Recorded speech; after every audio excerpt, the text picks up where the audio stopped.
কয়বার ওয়াদা করছেন আর কয়বার আসে কেন? এবার আপনি সরবেন। দেখেন ওনারা ক্যারেটগুলো নিচে থেকে যখন এভাবে ধাক্কা দেয়, এই যে দেখেন ক্যারেটগুলো নিচে পড়ে থাকে, এখানে কোনো নিচে কোনো প্রোটেকশন নাই। সবগুলো খাবার এই যে দেখেন নিচে কোনো প্রোটেকশন নেই,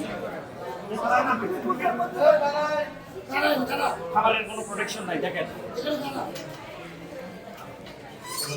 ঠিক আপনি কয়বার ওয়াদা করে আসছেন সরাবেন? কয়বার ওয়াদা করছেন আর কয়বার আসে কেন? এবার আপনি সরবেন। ও বলছে যে স্যার এটা হবে না।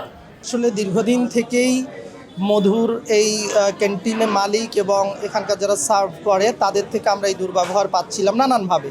আমাদের ছাত্ররা, আমাদের অ্যালামনাই যারা এবং অন্যান্য মেহমান সবাই বারবার বলেছে, ইভেন আমাদের ছাত্ররা বলেছে।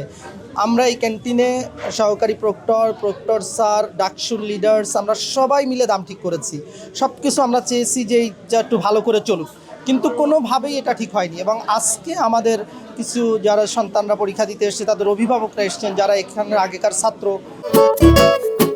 খাবারের পছন্দ ভিন্ন হলেও মজার বেলায় সবাই এক। তারা যারা এসেছেন তাদের সাথেই ক্যান্টিন মালিক এবং তার যারা সার্ভার বয় বিয়ারারা খুবই দুর্ব্যবহার করেছে। তো আমরা কথা বলেছি আমাদের প্রক্টর মহোদয়ের সাথে, স্টেট ম্যানেজারের সাথে।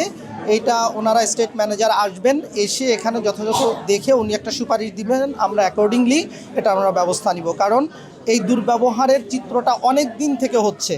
তো আমার মনে হয় যে আমরা আসলে ঢাকা বিশ্ববিদ্যালয় হিসাবে আসা মেহমানদের কেমন জানি একটা ঐতিহ্যের জায়গা থেকে যেন অসম্মানই করছি আসলে। তা সেইটা যাতে আর না হয় এটা আমরা সিরিয়াসলি অ্যাকশানে যাব, আমাদের প্রক্টর স্যারের নির্দেশনা ইনশাআল্লাহ। একটু কথা বলতাম আসলে ভাই, একটু কথা বলতে চাচ্ছিলাম। এখানে হচ্ছে অভিযোগ করা হয়েছে যে আপনারা এখানে কাস্টমারদের সাথে খারাপ আচরণ করেন এবং হচ্ছে দাম বেশি নিচ্ছেন। এই বিষয়টা